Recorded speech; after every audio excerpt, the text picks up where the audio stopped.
දවස් 4ක් තිබ්බා. ඊට පස්සේ එක්කෙනෙක් හොයා ගන්න ඕන මේ මේක බඳ ගන්න නේ. වතුර වනින්න දැන් මේ දවස් 4ක් 5ක් කරනවා මේ ඔක්කොම කැලේ වැටෙනවා. මැරෙනවා. මැරිගෙන යන්න වැටෙනවානේ.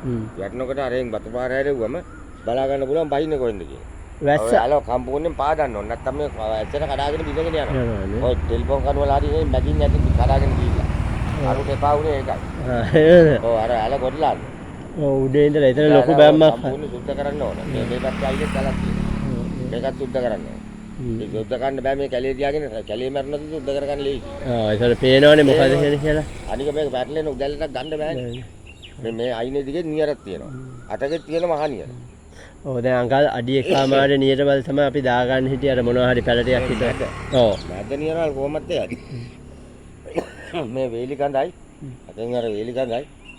මේ පැත්තේ යලයි හොඳට පාද ගන්න. වේලි කඳ කියන්නේ දෙපැත්තෙන් එන දෙකනේ. දැන් එන වතුර පාර ඔක්කොම වගින්නේ එන්නේ.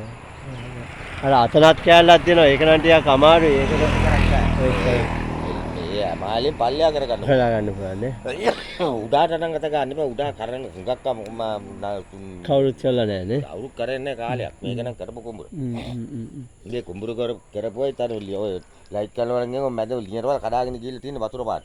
අතනින් මහන්නියර කැඩිලා. අතන හරියට එතන ටිකක් ඝනකමට දා ගන්න ඕන. උසට දා ගන්න ඕන. ඒ උසට නියර සම්පූර්ණයෙන් හදලා මේක වතුර හොඳට පුරවල බැඳලා වුන් රැට්ටියක් දාන්න. බාලවි හරි ගහන්න පුළුවන් කුඹුර හදාගත්තා. පස්සෙන් දැම්ම ඔන්න 20 වෙනකම පුරන්න පුළුවන් බාලවිය. බාලවිය නේ. ඔව් ඊට බාලවිය තියෙනවා. 17 මාස 3